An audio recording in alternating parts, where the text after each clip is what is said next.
ጤና ይስጥልን ተከበራችሁ ሬዲዮ ቤተሰቦችና አድማጮች የዕለቱን ዜናዎች እናሰማችኋለን። ዜናውን እናሰማችሁን የሀብታሙ አሰፋና ታምሩ ገዳን ባለንበት ሰዓት አቆጣጠር የዛሬ ግንቦት 8 ቀን 2017 ዓ.ም ዜናዎችን ከማሰማታችን በፊት አርዕስተ ዜናውን እናስቀድማለን።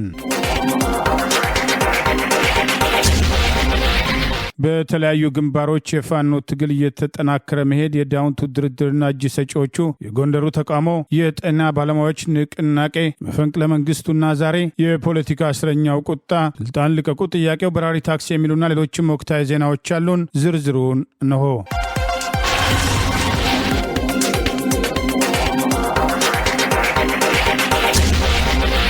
በሰሜን ወሎ የትግራይ ተወላጅ የሆነ አብይ አገዛዝ ስልጣን አስጠባቂ ጦር ኮሎኔል የተደራጀ ዝርፊያ እየመራ መሆኑን የአማራ ፋኖ ብሔራዊ ኃይል አስታወቀ።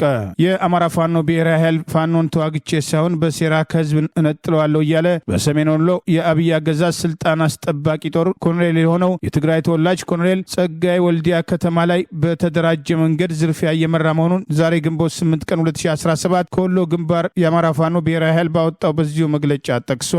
የፋሽስቱ ብልጽግና አገዛዝ ከፍተኛ ወታደራዊ መኮንን የሆነው ኮሎኔል ጸጋይ የትግራይ ተወላጅ ሰሜን ወሎ ዞን ወልዲያ ከተማ ላይ የሚያደርገውን ከፍተኛ መዋቅራዊ ዘረፋ እየመራ የሚገኝ ሲሆን ይህንን እያደረገ ያለው ደግሞ ከፍተኛ የህዝብ ደጀንና ድጋፍ ያለውን ፋኖን በአውደ ውጊያ መገዳደር ባለመቻሉ መጀመሪያ ከህዝብ መነጠል አለብን የሚል እቅድ አውጥቶ እየተንቀሳቀሰ መሆኑ ተገልጿል። የሰሜን ወሎ ዞን የብልጽግና መዋቅርና የዘረፋ ጠባቂ ሰራዊቱ ከፍተኛ አመራሮች በጋራ ራሱን መከላከያ ብሎ ከሚጠራው ስልጣን አስጠባቂ ኃይልና ከባንዳ አድማ ብተናና ከሚሊሻ እንዲሁም ካሁን በፊት በፋኖ ህዝቡን ሲዘርፉ የነበሩ በኋላ የወሎ ቤተ አማራ ፋኖ አንድ መሆኑን ተከትሎ መፈናፈኛ ሲያጡ ወደ ብልጽግና የገቡ የፈንታው ሙሃቤና ሌሎች አደረጃጀቶች ላይ የነበሩ ኃይሎች በጋራ በማደራጀት ብሬንና ስናይፐር በማስታጠቅ በተጠና መዋቅራዊ በሆነ መንገድ የወልዲያ ከተማን ህዝብ ከእውነተኛው አርካው ምሬ ወዳጆ የወሎ ቤተ አማራ ፋኖ መነጠል በሚል ከፍተኛ ስራ እየሰሩ እንደሚገኝ አስታውቋል። የአማራ ፋኖ ብሔራዊ ኃይል በወሎ ግንባር ተዋግቼ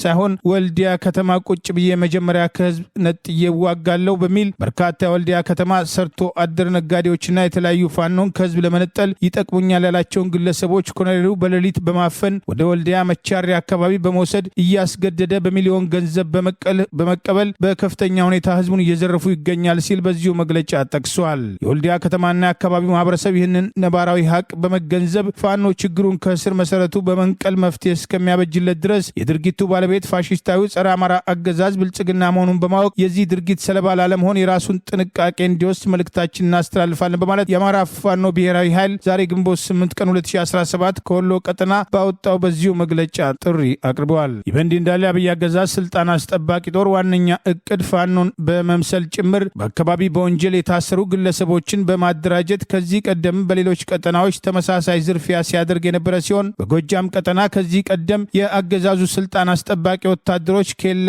ዘርግተው የሚዘርፉና የሚያግቱ ግለሰቦችን አሰማርተው ሲንቀሳቀሱ ግለሰቦቹን በቁጥጥር ስር በማድረግ ዘራፊዎቹ በአገዛዙ ስልጣን አስጠባቂ ጦር ከፍተኛ አዛዦች እቅድ ወጥቶላቸው መከላከያ የተባለው ኃይል የበታች አመራሮች በቅርብ መመሪያ እየሰጧቸውና የዘረፉትን አብረው እየተካፈሉ ይንቀሳቀሱ እንደነበር ከዓመት በፊት ሪፖርት ማደረጉና ይህኑ መዘገባችን አይዘነጋም። ይህ በእንዲህ እንዳለ የአማራ ፋኖ ብሔራዊ ኃይል ከወሎ እንዳስታወቀው የፋሽስቱ አገዛዝ ዙፋን ጠባቂ ሰራዊት ጃርሳ ቅዱስ ጊዮርጊስ ቤተ ክርስቲያንና ጃርሳ ጤና ጣቢያን በዙ 23 በመደብደብ ጉዳት ማድረሱን አስታውቋል። በሰሜን ወሎ ዞን ጉባ ላፍቶ ወረዳ ጃርሳ ታዳጊ ከተማ ላይ ምንም አይነት ውጊያ በሌለበት ጃርሳ ቅዱስ ገብርኤል ቤተ ክርስቲያንና ጃርሳ ጤና ጣቢያን የፋሽስቱ ብልጽግና አገዛዝ ዙፋን ጠባቂ ወታደሮች በዙ 23 ሲደበድቡ መዋላቸውን ከሰው ህይወት ባሻገር ተቋማቶችም ላይ ከባድ ጉዳት መድረሱን ነዋሪዎች መናገራቸውን ጠቅሷል። ዛሬ ግንቦት 8 ቀን 2017 ዓ.ም ማምሻውን የአማራ ፋኖ ብሔራዊ ኃይል ከወሎ ግንባር ባወጣው በዚሁ መግለጫ አገዛዙ በፋኖ የደረሰበትን ሽንፈት መቋቋም ያቃተው ሲሆን እንደለመደው ህዝብ ላይ በመተኮስ አሁን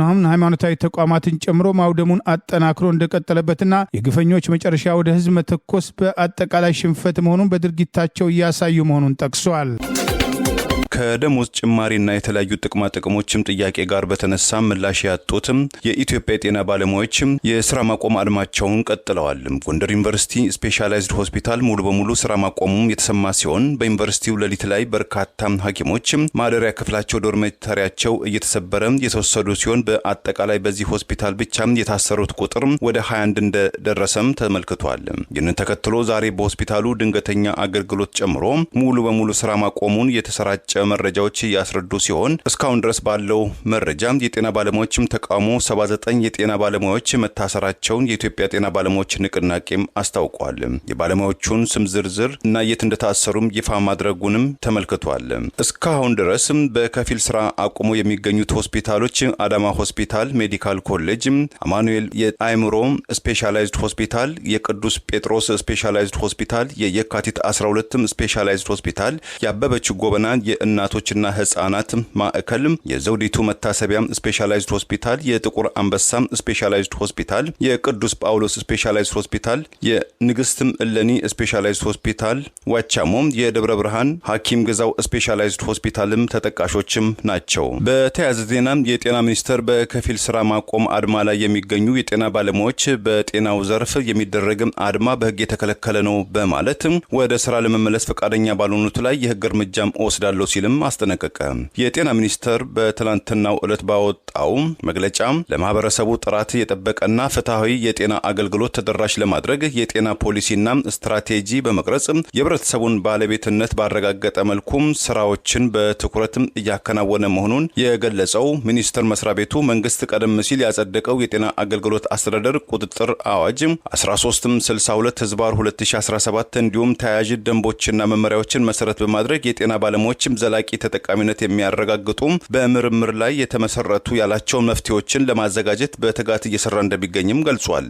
ሚኒስትሩ በመግለጫው ድርጊቱ የራስን ቤተሰብ፣ ዘመድን፣ ወገንንና መላውን ማህበረሰብ ከመጉዳት ባለፈ ከሙያ ስነ ምግባርና ከሰባይነት አኳያ ተቀባይነት የሌለው ተግባር ነው ሲልም የከፊል የስራ ማቆም አድማውንም ኮንኖታል። የአማራ ብሔራዊ ኃይል በጎጃም ቀጠና በደጋዳሞት ያደረጋቸው ወታደራዊ ጥቃቶችን ተከትሎ በርከት ያለ የጠላት ኃይል እጁን የሰጠ ሲሆን ከተደመሰሱትና ከቆሰሉት በተጨማሪ በርከት ያለ የጠላት ኃይል እጁን መስጠቱ ታውቋል። ለአገዛዙ እጃቸውን የሚሰጡ ጥቂት ከሃዲዎች በዳውንት ላይ አስቀድሞ ከአገዛዙ ጋር ያደረጉት ድርድር ውጤት መሆኑን የፋኖ አመራር ገለጸ። እውነተኞቹ ፋኖ ዛሬም ለህዝብ ትግል ጸንተው የሚቆሙ መሆናቸውን ገልጿል። የአማራ ፋኖ ብሔራዊ ኃይል በጎጃም ቀጠና ደጋዳሞት ብርጌድ ትላንትና 2 ግንቦት 7 ቀን 2017 ዓ.ም ሁለተኛው ተፈራ ዳምጤ ክፍለ ጦር ደጋዳሞት ብርጌድ ከደንበጫ ወረዳ ወደ ደጋዳሞት ወረዳ ፈረስ ቤት ከተማ ተጨማሪ ኃይል ለማንቀሳቀስ በሞከረው የአብይ አገዛዝ ዙፋን አስጠባቂ ሰራዊት ላይ በተቀናጀና በተናበበ መንገድ የወሰደውን ጥቃት ተከትሎ በርካቶች መደምሰሳቸውን ከቆሰሉት በተጨማሪ በርካቶችም እጃቸውን አንከርፍፈው መማረካቸው ታውቋል። ግንቦት 6 2017 ዓ.ም ምሽት ላይ የጀመረው የተቀናጀ የፋኖ ጥቃት ተከትሎ እስከ ትላንት ግንቦት 7 ቀን 2017 ዓ.ም ድረስ ከደንበጫ ወረዳ በተንቀሳቀሰው ጠላት የደጋዳሞት ብርጌድ አንደኛና ሁለተኛ ሻለቆች የብርጌዱ ቃኝና መሐንዲስ ከቅቤ ገደል አንስቶ ዝቋላ ወገም ባለው ሰፊ ቀጠና ውስጥ በተናበበና በተቀናጀ መንገድ እልህ አስጨራሽ ትንቅንቅ በማድረግ የአብይ አህመድ ዙፋን ጠባቂ ሰራዊት ላይ ከፍተኛ ሰብአዊና ቁሳዊ ኪሳራ ማድረስ መቻላቸው ተገልጿል። በሌላ ግንባር በተመሳሳይ የታዱ አንተነህ ሻለቃ አባላት በጉድባ ሰቀላ ግንባር በመንቀሳቀስ በፈረስ ቤት ከተማ ዙሪያ የመሸገውን ያገዛዙን ዙፋን አስጠባቂ ሰራዊት ድንገተኛ ጥቃት በመክፈት ብትንትኑን ማውጣታቸው ተገልጿል። ከማለዳው 1 ሰዓት እስከ ቀኑ 10 ሰዓት ተኩል ገደማ በተደረገው በዚህ ሰፊ ውጊያ ከ30 በላይ አብይ አህመድ ዙፋን ጠባቂ ወራሪ ኃይል የተደመሰሰ ሲሆን በውል ያልታወቁ ከፍተኛ ቁጥር ያላቸው መቁሰላቸውን በመጨረሻ የፋኖን ጥቃት መቋቋም ያቃተው ወራሪው ሰራዊት ከፈረስ ቤት ከተማ ወደ ፈረስ ቤት ሚካኤል አሻግሮ በወረወረው የሞርታር ቅንቡላ አማካኝነት ቦሰና ታፈረ የተባለች አንዲት የ8 ወር ነፍሰ ጡር ላይ አርፎ ህይወቷ በግፍ መነጠቁን በአማራ ፋኖ ብሔራዊ ኃይል በጎጃም ቀጠና ሁለተኛው ተፈራ ዳምጤ ክፍለ ጦር ደጋዳሞት ብርጌድ ያወጣው መረጃ ይገልጻል። ይህ በእንዲህ እንዳለ ሰሞኑን ለአገዛዙ በክደት እጃቸውን የሚሰጡ ራሱን አፋድ በሚል አደረጃጀት ውስጥ ያሉ ግለሰቦች የዳውንቱን ድርድር ተግባራዊ እያደረጉ መሆኑን የሚጠቅሱ መረጃዎች ይወጡ ሲሆን ይህንኑ የሚያጠናክር አስተያየት የፋኖ ቃል አቀባይ ገልጿል። በአማራ ፋኖ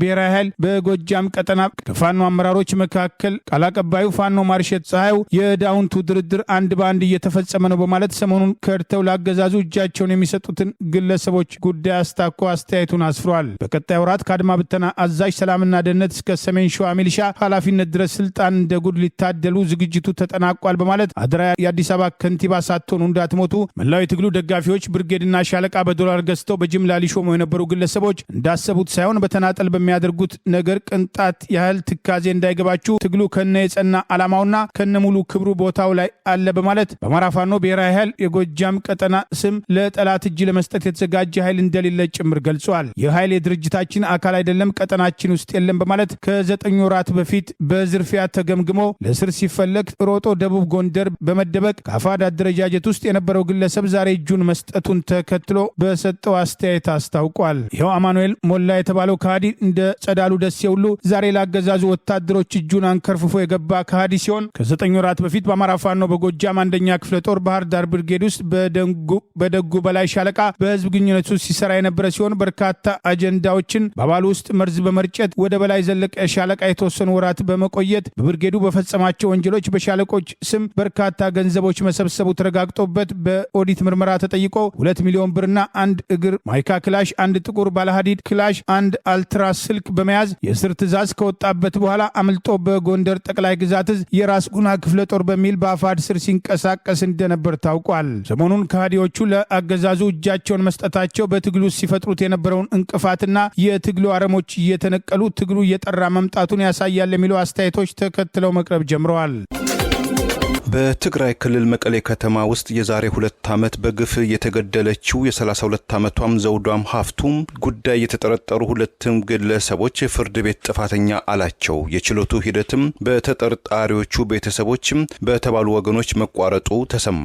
ወጋሃታ ፋክትስም የአካባቢው ምንጮችን ጠቅሶ እንደዘገበው የዛሬ 2 ዓመት በወርሃ ነሐሴ 2023 ኤሮፓ አቆጣጠር በመቀሌ ከተማ ውስጥ ለግድያም የተዳረገችው ዘውዷ ሀፍቱም አሟሟት ጋር በተያያዘ የተጠረጠሩት ያሬድ ገብረስላሴና አንገሶም ኃይለማርያም የተባሉ 2 ግለሰቦች ዛሬ መቀሌ በዋለው የፍርድ ቤት ችሎት ጥፋተኛ መሆናቸውን ፍርድ ቤቱ ወስኗል።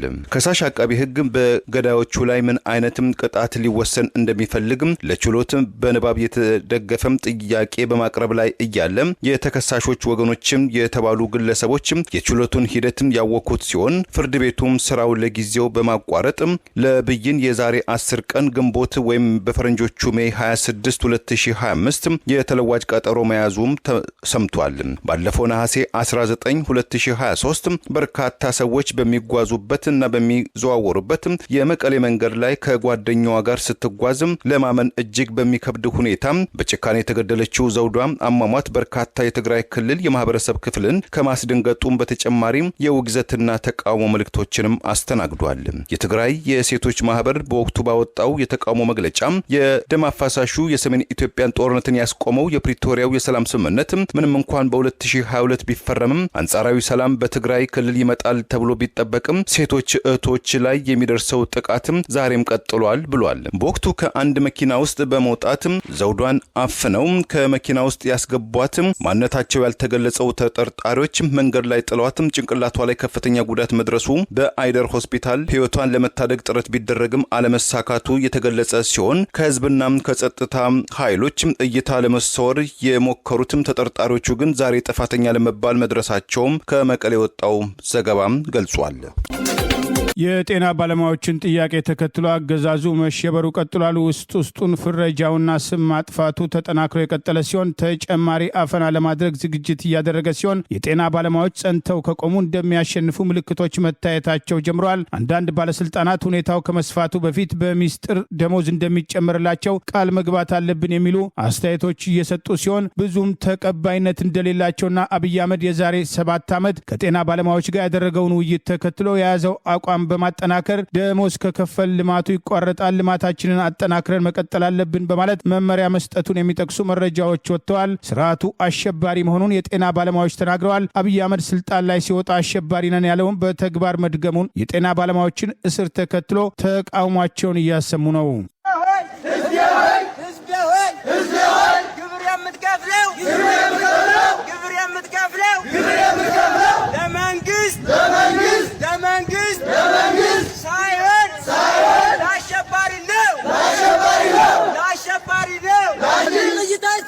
እይታ አይሰጥም። የኢትዮጵያ የጤና ባለሙያዎች ንቅናቄ ያቀረባቸውን 12 ጥያቄዎች ያልተቀበለው አገዛዝ አንድ ወር ሙሉ ዝምታ ከመረጠ በኋላ ከፊል የስራ ማቆም አድማቸውን ተከትሎ ዛሬ አንዳንድ ቦታዎች ላይ ወደ ተሟላ የስራ ማቆም አድማ የተቀየረ ሲሆን እስከ ነገ ግንቦት 9 ቀን 2017 ዓ.ም ድረስ ከፊል የስራ ማቆም አድማው እንደሚቀጥልና ጥያቄያቸው ተቀባይነት ካላገኘ ሙሉ ለሙሉ ስራ እንደሚያቆሙ ያስጠነቀቁ ሲሆን አገዛዙ እየወሰዳቸው ያሉ የአፈና እርምጃዎችና እስሮችና ማንገላታቶችን ተከትሎ አንዳንድ አካባቢዎች ላይ ሙሉ ለሙሉ የጤና ባለሙያዎች ስራቸውን ማቆም ጀምረዋል። ድምጻችን ይሰማ በምስራቅ አፍሪካ ካሉ ኢትዮጵያን ጨምሮ ደሃ አገራት ውስጥ እንኳን የሚከፈለን ደሞዝ እጅግ አነስተኛ ነው በማለት በአደባባይ የጤና ባለሙያዎች ክብር እንዳልተሰጣቸው በአስቸጋሪ ሁኔታ ውስጥ ህይወታቸውን ጭምር አደጋ ላይ አድርገው እየሰሩ ጥያቄያቸው ተቀባይነት ማጣቱ እንዳስቆጫቸውና ህዝቡ ጥያቄያቸውን ደግፎ እንዲቆም ዛሬም ጥሪ እያቀረቡ ይገኛል። ሁላችሁም ፕሊስ ኮንፊደንስ ይኖራችሁ። ጤና ባለሙያዎች ባለመኖራችን ነው እንደዚህ ዝቅ ብለን የኖር ነው። ሐኪም እንደ ሐኪም ክብር ሳያገኝ ነው የኖረው። እኛ ግን አትሊስት ባከብሩን እንኳን ተገቢውን ነገር እስኪያርጉን እንደሌላው እውነቴን ነው የምላችሁ። እኛ በዚህ ሳምንት በምስራቅ አፍሪካ ደረጃ ድሃ ከሚባሉት ሀገሮች አጣርተናል። ድሃ ከሚባሉት የኛ ሐኪም ጤና ባለሙያ እንኳን አይደለም። የኛ ሐኪሞች ከፈላቸው ከቤት ሰራተኛ በታች ኬንያ ብትሄዱ $120 በታች የኬንያ የቤት ሰራተኛ ለአምረኛ ይከፈለው። እኛ ግን እንደዛ አንሁን እያልን እኮ አይደል። ጤና አትሊስት አይረበና ያሉን መራብ የለብንም ነው ያለው።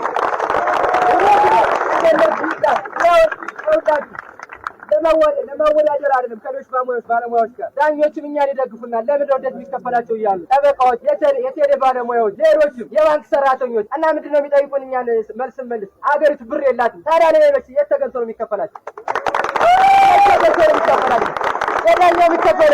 ለዳኛው የሚከፈለው የተገንቶ ነው። ለቴሌ ሰራተኛው፣ ለባንክ ሰራተኛው የሚከፈለው የተገንቶ ነው። ብር ከሌለ ነው ወይስ ለኛ ብቻ ነው ብር የሌለ? አብይ አህመድ ወደ ስልጣን ላይ በወጣበት ወቅት በፓርላማው የብዙዎችን ትኩረት ለመሳብ ካደረጋቸው ንግግሮች መካከል እኛንን አሸባሪዎች በማለት ከትግራይ የተወከሉ የፓርላማ አባል ላቀረቡለት ጥያቄ እኛንን ጥፍር የምንነቅለው እኛንን እስር ቤት ውስጥ የምንገርፍና የምናሰቃየው አሸባሪዎቹ እኛንን ብሎ የተናገረ ሲሆን ይህንኑ ድርጊት በማጠናከር በአሸባሪነት ላይ አሸባሪነት ደርቦ ዜጎችን እየጨፈጨፈ በጦርነት ለመቀጠል ከፍተኛ የሀገሪቱን ሀብት እያባከንና በብልጭልጭ ፕሮጀክቶች የሚያወጣቸውን ሀብቶች የተመለከቱ ወገኖች ዛሬ የጤና ባለሙያዎችን ተቃውሞ ተከትሎ የተለያዩ ሆስፒታሎችን ፎቶግራፍ አውጥተው ይፋ ያደረጉ ሲሆን እነዚህ ፎቶግራፎች ሰሞኑን በማህበራዊ ሚዲያ ሲዘዋወሩ ዜጎች ታሞ የሚድኑበት ሳይሆን ታሞ የሚሞቱበት የጤና ተቋማት የተሟላ የሕክምና መሳሪያ የሌላቸው በባትሪ ጭምር የሕክምና ባለሙያዎች ቀዶ ጥገና እስከ ማድረግ የደረሱበት አገር ላይ ተራ የደሞዝ ጥያቄያቸው ላይ እዚህ ድረስ የአፈና እርምጃ መውሰድ አገዛዙ የደረሰበትን እብሪት ያሳያል። ህዝቡ ተባብሮ ሊደግፋቸውና ሰራተኞች፣ መምህራን፣ አሽከርካሪዎች ጭምር እንቅስቃሴውን ከተቀላቀሉ በአጭር ጊዜ ውስጥ ውጤት እንደሚያመጡ ጥሪ እየቀረበ ይገኛል። የጤና ባለሙያዎቹ መለዮ ለባሹን ጨምሮ ለሁሉም ህዝብ ጥሪ ያስተላለፉ ሲሆን በማህበራዊ ሚዲያ ድምጻቸውን እንዲያሰሙም ለአርቲስቶች ጭምር ጥሪ አቅርበዋል። መከላከያውን ጨምሮ ከፓርቲ ገለልተኛ ሆነው ህግና ሀገር የሚጠብቁ መሆን አለባቸው ብሎ ያስገድዳል። እንደዛ ነው ወይ ያፈጠርነው ያደራጀ ነው? እንደዛ ካላደራጀ ነው ይህ ህገ መንግስታዊ በሆነ መንገድ ተቋም ፈጥረናል ማለት ነው። በዚያ መንገድ የተፈጠረም ተቋም ችግር ሊፈጥር ይችላል ማለት ነው። ህገ መንግስቱ በፍርድ ቤት የታሰረ ሰው ግረፉ፣ ጨለማ ቤት አስቀምጡ ይላል አይልም። መግረፍ፣ ጨለማ ቤት ማስቀመጥ፣ አካል ማጉደል የኛ የአሸባሪነት ተግባር ነው። ይሄን ህገ መንግስታዊ ያልሆነ ድርጊት በእያንዳንዱ ቀበሌ፣ በእያንዳንዱ ወረዳ፣ በእያንዳንዱ ዞን ሲፈጸም ቆይቷል። በፌዴራል መንግስት ብቻ ሳይሆን በሁሉም ቀጠናዎች የሰብአዊ መብት ኮሚሽን ያጠናው ሪፖርት ታውቃላችሁ። የየወረዳው ፖሊስ ሲገርፍ ነበር። ይህ ህገ መንግስታዊ ነው። አሸባሪ ነው እሱ ፖሊስ። አገዛዙ በአማራ ህዝብ ላይ ሁሉን አቀፍ ልዩ ዘመቻ ያደርጋል ብሎ አቅዶ የተንቀሳቀሰ ሲሆን ይህንኑ ከመፈጸሙ በፊት በተከፋይ ማህበራዊ ሚዲያዎቹ በኩል የፋኖ መሪዎችን እርስ በርስ የሚወነጅሉ የሚያጥላሉ ዘመቻዎች እንዲከፈቱ እቅድ አውጥቶ እየተንቀሳቀሰ መሆኑ ታውቋል። መጠነ ሰፊው ዘመቻ ሁሉን አቀፍ ጥቃት የሚከፈትበት ነው። ተዘጋጁ የሚል መመሪያና የማዘናጊያ መረጃዎች እንዲሰራጩም ታቅዶ እየተንቀሳቀሱ ነው። የአብይ አገዛዝ በእብሪት በአማራ ህዝብ ላይ የከፈተውን ጦርነት ተከትሎ በ3 ወር ውስጥ ትጥቅ ብቻ ሳይሆን ቀበቶ እናስፈታለን፣ አማራን 4-5 ቦታ እንሸነሽናለን የሚለው እቅዳቸው መክሸፉን ተከትሎ ከ2 ዓመት በላይ ንጹሐን እየጨፈጨፉ መሰረተ ልማቶችን እያወደሙ በአየርና በከባድ መሳሪያ ስልጣን አስጠባቂው ጦር ንጹሐንን በጅምላ ጭምር እየጨፈጨፈ ባለበት በዚህ ወቅት አዲስ ዘመቻ እናደርጋለን፣ ክረምት ከመግባቱ በፊት የተቀናጀ ጥቃት እንከፍታለን በሚል በአየር ኃይል የድሮን ጥቃትን ጨምሮ የጀት ጥቃቶችና የሄሊኮፕተር ጥቃቶች ጭምር የተካተቱበት በከባድ ከባድ መሳሪያ በተለያዩ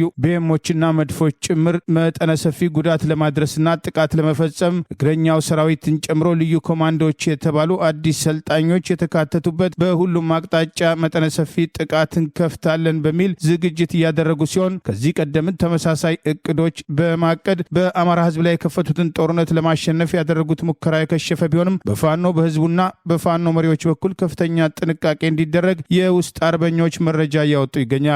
ከዚሁ ጋር በተያያዘ በማህበራዊ ሚዲያ አስቀድሞ ዘመቻ ለመፍጠር የፋኖን እንቅስቃሴ ለመከፋፈል አዲስ የተመሰረተውን የአማራ ፋኖ ብሔራዊ ኃይል የማጣጣልና የማንቋሸሽ ነገ ይፈርሳሉ የሚል ዘመቻ መክፈትና አንዱ መሪ ከሌላው መሪ ጋር እንዳይግባባ ለማድረግ እቅድ አውጥተው የስም ማጥፋት ዘመቻ ለመክፈት ጭምር እየተንቀሳቀሱ ይገኛል። በተለይም በጎንደር ከወልቃይት ጋር በተያያዘ ከህወሓት ጋር ለመስራት ተስማምተዋል፣ ወልቃይትን አሳልፈው ሰጥተዋል የሚሉ ዘመቻዎች በስፋት እንዲካተቱና እንዲሰራጩ እቅድ አውጥተው እየተንቀሳቀሱ ሲሆን ለዚህም በሐሰተኛ መንገድ የፋኖ መሪዎችን ስም እየጠሩ ከህወሓት አመራሮች ጋር ግንኙነት ፈጠሩ፣ ዛሬ እንዲህ ያደረጉ በሚል የፋኖ መሪዎች የነሱን አሉባልታ ምላሽ በመስጠት እንዲጠመዱና አዳዲስ አጀንዳዎችን በመስጠት በዘመቻው ላይ ትኩረት እንዳይደረግ ለማድረግ እቅድ አውጥተው እየተንቀሳቀሱ መሆኑን እነዚህ የውስጥ አርበኞች ተናግረዋል። የአገዛዙ ስልጣን አስጠባቂ ጦር ከፍተኛ አመራሮች ጭምር በጦርነቱ መሰላቸታቸውን የአብይ አገዛዝ ስልጣን አስጠባቂ ወታደሮች ጥያቄ ማንሳት መጀመራቸውና ከአማራ ክልል መቼ ነው የምንወጣው፣ ጦርነቱ መቼ ነው የሚያበቃው የሚሉ ግልጽ ጥያቄዎች ማቅረብ መጀመራቸው የስልጣን አስጠባቂው ጦር ሞራል በከፍተኛ ደረጃ መጎዳት፣ በየግንባሩ እጃቸውን አንከርፍፈው የሚማረኩትን ቁጥር ከጊዜ ወደ ጊዜ እየጨመረ መሄድና ተመልማዮችም ከምልመላ ጣቢያዎች መጥፋት፣ አንዳንዶች የተያዙ ተመልማዮች መካከል ለመቀጣጫ ለመክዳት ሞክረዋል ተብለው በአደባባይ ጭምር የተረሸኑ ቢሆንም ስልጥነው መጡ የተባሉ ታዳጊዎችም ጥይት በጮኸ ቁጥር በተለያዩ አቅጣጫዎች በመደንበር ስርዓቱ የፈለገውን ውጤት ባያመጣም ስፔሻል ኮማንዶ ጭምር የተባሉበት የተካተቱበት አዲሱ ዘመቻ ደርግ በቀይ ኮከብ ዘመቻ የሰራውን ስህተት አንደግምም በሚል ታቅዶ በሚስጥር እንዲያዝ የሚል ትዕዛዝ መውረዱንም እነዚሁ ምንጮች ገልጸዋል። በሰራዊቱ አዛዦች መካከል እርስ በርስ ያለመተማመን ብቻ ሳይሆን በሰራዊቱ የደህንነት ክፍል ውስጥም አንዱ አዛዥ ከሌላው አዛዥ እርስ በርስ ተጠራጣሪ እንዲሆኑ የሚወጡ መረጃዎች በተለይም የተደመሰሱ ያገዛዙ ስልጣን አስጠባቂ ወታደሮችና የቆሰሉትን በተመለከተ የቁጥር ቅሸባን ዋና ስራቸው አድርገው በተደመሰሱ የሰራዊት አባላት ስም ጭምር የሚዘርፉ ወታደራዊ አዛዦች ተጨማሪ የጭካኔ ተግባር እንዲወጡ በሁሉም አማራጭ ፋኖን ከህዝብ እንጥላለን በሚል ህዝቡን እንደ ከዚህ ቀደሙ አብሮ ለመምታት እቅድ ተሰጥቷቸው ተልዕኮ ይዘው እየተንቀሳቀሱ መሆኑ ታውቋል። በዚህ እንቅስቃሴ ውስጥ የሃይማኖት አባቶችና የአገር ሽማግሌዎችን ጭምር በመግደል ፋኖ ገድሏቸዋል ለማለትና አስቀድሞ በሽምግልናና በሃይማኖት አባቶች በኩል በየአካባቢው ውይይት ተጀምሯል፣ እንቅስቃሴ የተደረገ ነው፣ ወደ ፋኖ እንሄዳለን ያሉ የአገር ሽማግሌዎችና ሃይማኖት አባቶች ያሉ የሚሉ ወሬዎች በማህበራዊ ሚዲያ በስፋት እንዲወሩ ለማድረግ እቅድ መውጣቱንም እነዚሁ መረጃዎች ገልጸዋል። በተለይም ሰሞኑን የጤና ባለሙያዎች ሀገራዊ ንቅናቄን ተከትሎ አገዛዙ ከፍተኛ መደናበር ውስጥ የገባ ሲሆን ሰራተኞች፣ መምህራንና ሌሎችም ተመሳሳይ እንቅስቃሴ ያደርጋሉ የሚል ስጋት ላይ መውደቁንም ይህን ተከትሎ በተለይም ግንቦት 20ና ከዚያ በፊት ወይም ከዚያ በኋላ ባሉት ጥቂት ቀናት ውስጥ ጥቃት ሊከፍት ይችላል የሚል እቅድ መኖሩንም እቅዶች ሊለወጡ ስለሚችሉ ከፍተኛ ጥንቃቄ እንዲደረግ እነዚህ የውስጥ አርበኞችና ለመረጃው የቀረቡ ምንጮች ያሾለኩት የጥንቃቄ መረጃ በዝርዝር እቅዶቻቸውን አውጥተዋል። የቀድሞው የኢትዮጵያ ርዕሰ ብሔር ኮሎኔል መንግስቱ ኃይለማርያም ወደ ምስራቅ ጀርመን የሥራ ጉብኝት ለማድረግ ባቀኑበት ወቅት በተወሰኑ ጀነራሎችና የጦር አመራሮች የተካሄደባቸው የመፈንቅለ መንግስት ሙከራም ዛሬ 36ኛ ዓመቱ በታሪክም ተዘከረ። ፕሬዚዳንት መንግስቱ ኃይለማርያም በወቅቱ ዓለም በምስራቅና በምዕራብ ጎራ በተከፈለችበት የቀዝቃዛው ዓለም ጦርነት ወቅት ወዳጅ ወዳሏት ወደ ምስራቅ ጀርመን የ4 ቀናት ኦፊሴላዊ ጉብኝት ለማድረግ አገር ለቀው በወጡበት ወቅት የመከላከያ ቺፍ ኦፍ ስታፍ የነበሩት ሜጀር ጀነራል መርድ ንጉሴ፣ ሜጀር ጀነራል ደምሴ ቡልቶም፣ ጀነራል ፋንታ በላይ፣ ሜጀር ጀነራል አማሃ ደስታ፣ ሜጀር ጀነራል ወርቁም ዘውዴ መርተውታል የተባለው በብዙዎችም ዘንድ የግንቦት 8 1981 መፈንቅለ መንግስት ሙከራም ተብሎ የሚታወቀው የግንቦት 8 ወይም ሜይ 16 1989 አውሮፓ አቆጣጠር ሙከራም ለኮሎኔል መንግስቱ ታማኝ በሆኑ መኮንኖችና የሰራዊቱ አባላት መክሸፉን ተከትሎ 14 ከፍተኛ ወታደራዊ መኮንኖችም ህይወታቸውን አጥተዋል። የተሳካላቸውም በእስራትም ተቀጥተዋል። የተወሰኑም አገር ጥለው ሄደዋል። ስልጣን ከቀዳማዊ ኃይለ ሥላሴ አስተዳደር በመንጠቅ ኢትዮጵያ ለ17 ዓመታት በወታደራዊ አገዛዝ የመሩት ኮሎኔል መንግስቱ ኃይለ ማርያም ድህረ ግንቦት 8 ከ9 በላይ የግድያ ሙከራዎች ያመለጡ መሆናቸውን ያወሳው ዩፒአይ የግንቦት 8ቱ መፈንቅለ መንግስት የሙከራ ለኮሎኔል መንግስቱ አስተዳደር ከገጠማቸው ውስጣዊ ሽኩቻና መገጃገጮች መካከል ዋነኛ እንደነበረም ጠቅሷል። የምስራቅ ጀርመን ጉብኝታቸውን አቋርጠው ወደ አዲስ አበባ የተመለሱት ኮሎኔል መንግስቱ ኃይለ ማርያም ብዙም ሳይቆዩ ከ2 ዓመት ቆይታም በኋላ ግንቦት ወይም ሜ 21 1991 ኤሮፓ አቆጣጠር ወደ ዚምባብዌ መሰደዳቸው አይዘነጋም። የምክር ቤት አባሉ የፖለቲካ እስረኛ ከዚህ በኋላ በፍርድ ቤቱም ሆነ በፍትህ ስርዓቱ ተስፋ መቁረጣቸውን ገለጹ። የሚያመለክቱት ለኢትዮጵያ ሕዝብና ለእግዚአብሔር ብቻ መሆኑን ገልጸዋል። ህግ ረጋጩ የአብይ አገዛዝ ውንብድና ከዚህ ቀደም ከነበረው የህወሓት የበላይነት አገዛዝም የከፋ መሆኑን በተግባር ችሎት ላይ መረጋገጡ እየተገለጸ ነው። የአብይ አገዛዝ ማህበራዊ ሚዲያ አፈቀላጤና የፈለገውን ሲዘረጥጥ የሚውለው የቀድሞ ዩኒቨርሲቲ መምህር ስዩም ተሾመን ፍርድ ቤት አላቀርብም ያለው አገዛዝ በትላንትናው ዕለት ጨማሪ ግንቦት 7 ቀን 2017 ዓ.ም ለሁለተኛ ጊዜ ፍርድ ቤት ውስጥ እየተጎማለለ የነበረውን የመንግስት ማህበራዊ ሚዲያ አፈቀላጤ ከፍርድ ቤት ፕሬዝዳንቷ ጋር እስከ መምከር ደርሶ ፍርድ ቤቱን ረግጦ እንዲሄድ የተደረገ ሲሆን ሁኔታውን ሲከታተልና ሲያጅብ የነበረው ፖሊስም ፍርድ ቤት አለመቅረቡ ችሎቱ ራሱን ማዋረዱ በግልጽ የተነገረ ሲሆን በስር ላይ ከሚገኙት የህሊናና የፖለቲካ እስረኞች የምክር ቤት አባሉ አቶ ዮሐንስ ቧያለውና አቶ ክርስቲያን ታደለ ቅሬታቸውን በተጨማሪ አቅርበዋል። ከዚህ በኋላ በፍርድ ቤቱም ሆነ በፍትህ ስርዓቱ ተስፋ ቆርጫለሁ የማመለክተው ለኢትዮጵያ ህዝብና ለእግዚአብሔር ነው ሲሉ የተከበሩ አቶ ዮሐንስ ቧያለው መናገራቸውን አውሎክሶን አንድነት የትላንቱንም የፍርድ ቤት ሂደት ተከታትሎ በላከው ዘገባ ጠቅሷል። በፍትህ ስርዓቱ ላይ ያለው አመኔታ ጨርሶ እንዳይሟጠጥ በሚል በውስጣችን የምንተውና የማንናገረው ብዙ ነገር አለ ያሉት ሌላው የምክር ቤት አባል አቶ ክርስቲያን ታደለ በበኩላቸው ስማቸውን ሲያጠፋ ፍርድ ቤቱን ሲያዋርድ የነበረው የማህበራዊ ሚዲያ አፈቀላጤ ስዩም ተሾመ ከትላንት በስቲያ ፍርድ ቤት ውስጥ ደርሶ የተመለሰ ሲሆን በትላንትናው ዕለት ከፍርድ ቤቷ ፕሬዝዳንት ሌሊሴ ደሳለኝ ጋር በካፍቴሪያ ውስጥ ከመከረ በኋላ ወደ ችሎቱ ሳይመጣ ፖሊስም አስሮ ሳያቀርበው እሱም ፖሊስም ትላንትም በድጋሚ ችሎት ውስጥ አለመገኘታቸው ተገልጿል። ከትላንት በስቲያም የምክር ቤት አባሉ አቶ ክርስቲያን ታደለ ፍርድ ቤት ጭምር እንዳዩት ለችሎቱ የተናገሩ ሲሆን ችሎቱም ከዚህ ቀደም ጉዳዩ የእናንተ ሳይሆን የኛ ነው በማለት ፍርድ ቤቱን የናቀው አገዛዝ ስዩም ተሾመን እንዲያቀርበው ለፖሊስ ትዕዛዝ የሰጠ ቢሆንም ትዕዛዙ ለ7ኛ ጊዜ በትላንትናው ዕለትም አልተከበረም። የምክር ቤት አባላቱ አገዛዙ ማህበራዊ አፈቀላጤውን በህግ እንዲጠየቅ ለማድረግ ፍላጎት እንደሌለው በተግባር ማሳየቱ ለህግ ስርዓቱና የፍትህ ስርዓቱን ገለልተኛ አድርገናል ብለው ለሚመጻደቁበት ግልጽ ማስረጃ መሆኑን የምክር ቤት አባላቱ የሰጡትን አስተያየት መሰረት አድርጎ አውሎክሰን አንድነት በላከው ዘገባ አስታውቋል። ዜጎች ሁሉ ከህግ በላይ ናቸው ማለት በፈጠራ የሽብር ክስ የአማራ ብሔር ተወላጅ የህሊናና የፖለቲካ እስረኞችን አስሮ በቀጠሮ ስም እያጉላላ የሚያሰቃየው አገዛዝ ህግን የማክበር እንጥፍጣፊ ፍላጎት እንደሌለው በተግባር እያሳየ ሲሆን ከአሳዳጊው ህወሓትም የከፋ መሆኑን በተግባሩ እያረጋገጠ መሆኑን የፍርድ ቤት ሂደቱን የተከታተሉ ወገኖች ገልጸዋል። በህወሓት የበላይነት በነበረው ኢህአዴግ የቀድሞ የፍትህ ሚኒስትር ወረደ ወልዴ የፍርድ ቤት ትዕዛዝ ባለማክበርና በወቅቱ የታሰረውን ፖለቲከኛ የኢዴፓ አባል በኋላም የቅንጅት አባልና አመራር የሆነው ታምራት ታረቀኝን ከታሰረበት ሸዋሮቢት ፌዴራል ፖሊስ አለማቅረቡን ተከትሎ ፍትህ ሚኒስቴር በስሩ የሚገኘው ፌዴራል ፖሊስን በማዘዝ የፖለቲካ እስረኛውን እንዲያቀርብ ፍርድ ቤት የሰጠውን ትዕዛዝ ተከትሎ ባለማክበራቸው ፍትህ ሚኒስትሩ ጊዮርጊስ የሚገኘው አራዳ ፍርድ ቤት እንዲቀርቡ የተደረገ ሲሆን በቀረቡበት የፍትሐ ብሔር ችሎት 1 ወር ቀን ሙሉ በሄደ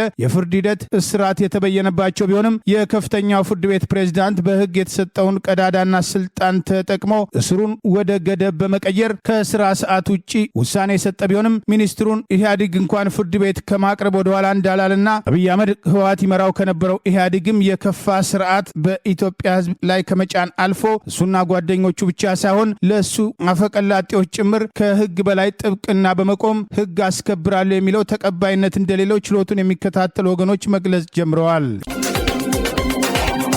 በ2028 በአሜሪካ ሎስ አንጀለስ ከተማ የሚካሄደውን የኦሎምፒክም ጨዋታዎች ለማስተናገድ የሎስ አንጀለስ ከተማ ተመልካቾችን በበራሪ ታክሲ ለማጓጓዝ ማቀዱም ተሰማ። አዘጋጅ ኮሚቴዎቹ እንደገለጹት በኦሎምፒክና በፓራ ኦሎምፒክ ጨዋታዎች ወቅት የበረራ ታክሲ አገልግሎት ለመስጠትም ከአርቸር አቪዬሽን ጋር የትብብር ስምምነት ማድረጋቸውን አስታውቀዋል። ኩባንያው ደጋፊዎችን ለማጓጓዝ በርካታ አውሮፕላኖችን ለመጠቀም ማቀዱን የተናገረ ሲሆን በራሪ ታክሲ ረጅም ጊዜያትም ህልም እንደነበረም አውስቶ በ2024 በፈረንሳዩ በፓሪስ ኦሎምፒክ ለመጀመሪያ ጊዜ ጥቅም ላይ ለማዋል ቢታቀድም በአውሮፓ አየር ደህንነት ኤጀንሲ ማረጋገጫ አለመገኘቱም ታውቋል። በተመሳሳይ አርቸር አቪዬሽን እስካሁን ድረስ ከአሜሪካ የፌዴራል አቪዬሽን አስተዳደር የምስክር ወረቀት ያላገኘ ቢሆንም በዚህ በአውሮፕላኑ ለንግድ አገልግሎት ዝግጁ አይደለም ማለትም ከታሳቢነት ቢገባም መስራቹና ዋና ስራ አስፈጻሚው በዚህ ዓመትም ከአቪዬሽን ተቆጣጣሪው የዲዛይንና የደህንነት መስፈርቶችን ያሟላል የሚል ማረጋገጫ ለማግኘት ተስፋ እንዳለው ሎስ አንጀለስ ታይምስም ዘግቧል። ለ2028 ጨዋታዎች የእውቅና ማረጋገጫውን በጊዜው ካገኙ በራሪ ታክሲዎች ከ10 እስከ 20 ደቂቃ በረራዎችን በተመረጡ መዳረሻዎች መካከል ለነዋሪዎችና ለጎብኚዎችም ያቀርባሉም ተብሎ ይጠበቃል።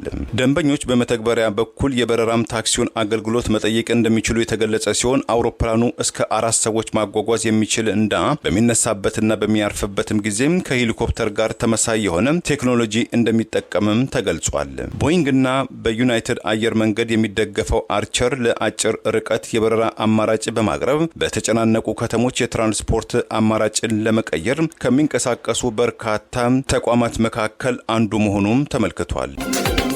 የትግራይ ክልል ሰላምና ደህንነት ቢሮ በይፋ ጌታቸው ረዳ ከሃዲ መሆኑን ዛሬ በመግለጫ ጠቀሰ። በትግራይ ህዝብ ላይ ዘር ማጥፋት ከፈጸመው አብይ አህመድ ጎን በመቆም ለተጨማሪ ወረራ ምክንያት አድርጎናል የሚሉ ወቀሳዎችም ተጠናክረው ቀጥለዋል። ጌታቸው ረዳ በትግራይ ጊዜያዊ አስተዳደር ስር መሪ በሆነበት ወቅት በስሩ ከሚያስተዳድራቸው ተቋማት አንዱ የሆነው የትግራይ ክልል ሰላምና ደህንነት ቢሮ ጌታቸው ረዳን ከሃዲ በማለት በመፈረጅ ዛሬ አዲስ መግለጫ አውጥተዋል። በትግራይ የትግል ታሪክ ብዙ ውሸታሞችና ከዳተኞች አይተናል፣ እንደ ጌታቸው ረዳ የሚሆን ግን የለም በማለት የትግራይ ሰላምና ደህንነት ቢሮ ባወጣው በዚሁ መግለጫ ጠቅሶ የጌታቸው ረዳ ምክትል በነበረውና በአሁኑ ወቅት የትግራይ ጊዜያዊ አስተዳደርን በሚመራው ሌተናል ጀነራል ታደሰ ወረደ ስር ያለው ይህ ጽህፈት ቤት ያወጣው መግለጫ ከህወሓት በተጨማሪ ትርጉሙ ከበድ ያለ መሆኑን የሚጠቅሱ አስተያየቶችም ተከትለው ቀርበዋል። ጌታቸው ረዳ በድርጅታችንና በሰራዊታችን አዛዦች ላይ ስፍር ቁጥር የሌለው የስም ማጥፋት ዘመቻና ውሸት ማሰራጨት ከጀመረ ረጅም ጊዜ ሆኖታል ያለው ይኸው መግለጫ ለዚህም ዋቢ በማድረግ ጌታቸው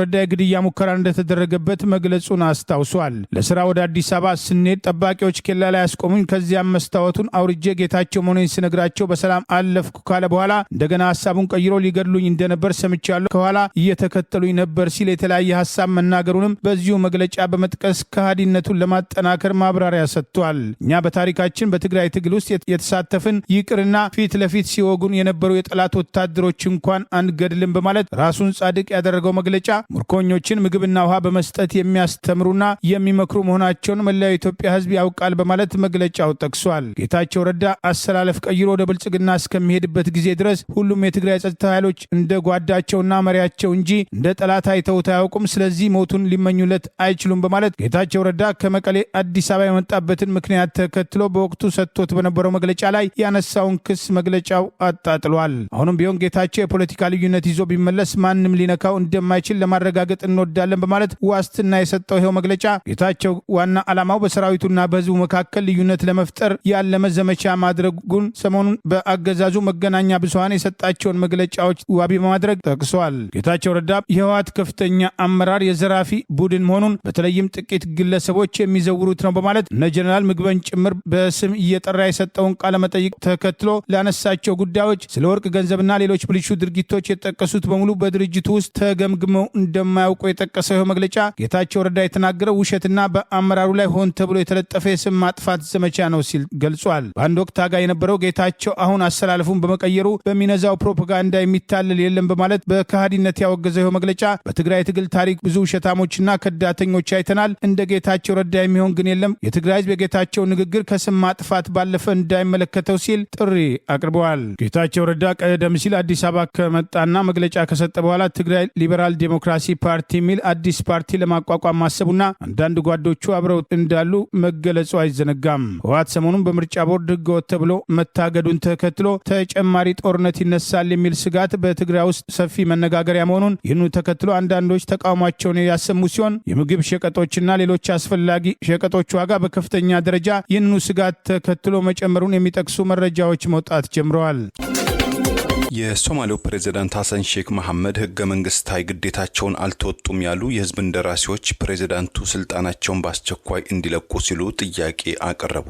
ሶማሌ መጋዚን እንደዘገበው ከ275 የሶማሊያ የህዝብ እንደራሴዎች መካከል 103 ያህሉ በጋራ በጻፉት ደብዳቤም ፕሬዝዳንት ሐሰን ሼክ ስልጣናቸውን አላግባብ ተጠቅመዋል፣ አገሪቱን የተደቀነባት ዘርፈ ብዙ ችግሮችን መፍታት ተስኗቸዋል፣ ህገ መንግስታዊ ግዴታቸውንም በተገቢው መንገድ አልተወጡም የሚል ወቀሳ በማንሳት ፕሬዝዳንቱ ብቁ ባለመሆናቸው ስልጣን እንዲለቁ የሚል ጥያቄም አቅርበዋል። በፕሬዝዳንቱ ላይ ከቀረቡት ወቀሳዎች መካከል በሶማሊያ ውስጥ የሚታየውን የፖለቲካ ቁርቋሶውን ሊቀርፍ ይችላል ተብሎ ሰፊ ግምት የተሰጠውን የብሔራዊ ምክክር ፎረምን እንዲፈርስ ማድረጋቸውን፣ በተቃራኒው የራሳቸውን የፖለቲካ ፍላጎት ለማሟላት መሞከራቸው ለወቀሳም ዳርጓቸዋል። ፕሬዝዳንቱም ያለ ፓርላማው እውቅና አምባገነን እየሆኑ መጥተዋል፣ ውሳኔዎችን የሚወስኑት በራሳቸው ፍላጎትና እቅድ ብቻ ነው ያሉት የህዝብ እንደራሴዎቹ በሶማሊያ ህገ መንግስት መሰረት ነጻና ራስ ገዝ አስተዳደር በሆኑት ፑንትላንድና ጁባላንድ ውስጥ ፕሬዝዳንቱ ጣልቃ መግባታቸው ከፌዴራል መንግስቱ ስልጣን ውጪ ነው በማለትም ኮንነዋቸዋል።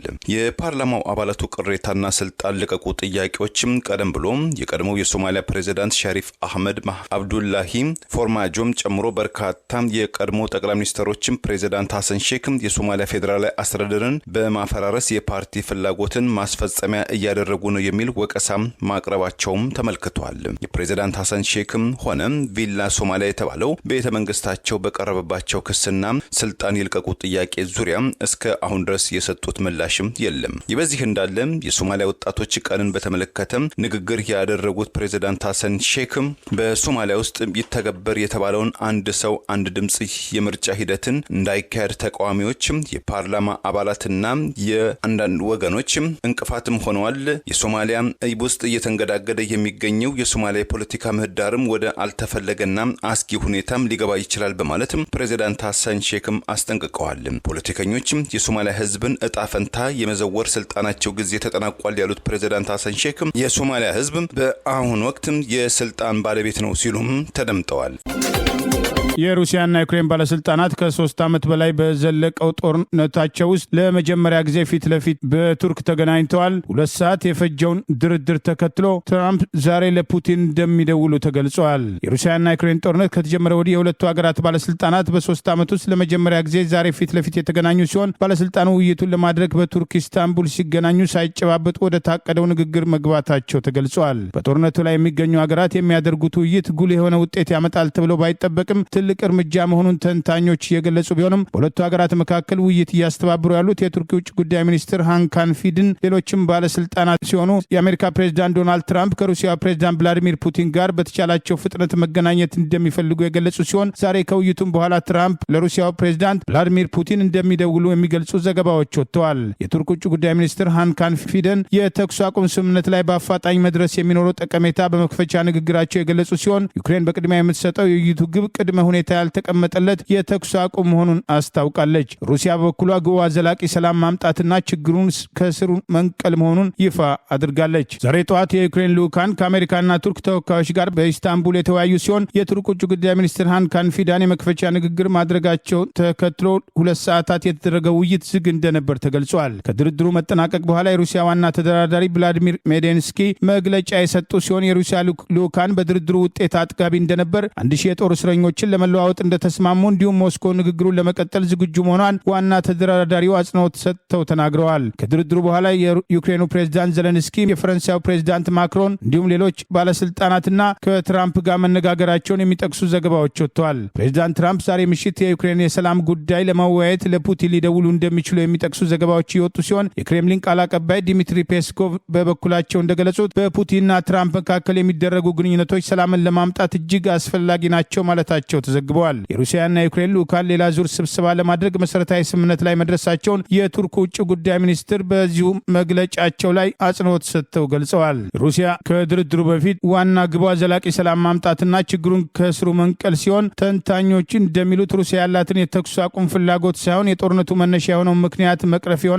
ይህም ከዩክሬን ሉዓላዊ አገር ሆነው መቀጠል ጋር የሚጻረር ነው በሚል ከወዲሁ ድርድሩን በተመለከተ አስተያየት እየሰጡ ይገኛል።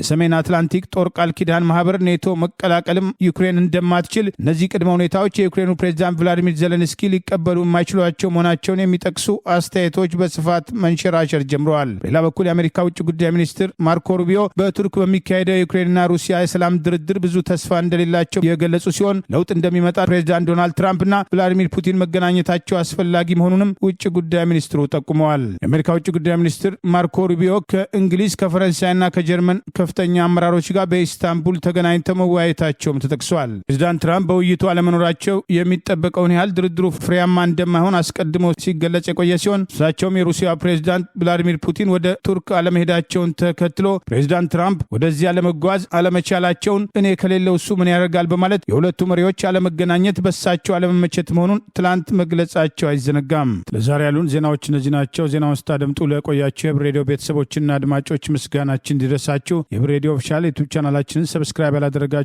ሰብስክራይብ በማድረግ በተጨማሪም የደውል ምልክቱን በመጫን የህብር ሬዲዮ ቤተሰብ እንድትቀላቀሉ በአክብሮት እንጋብዛለን።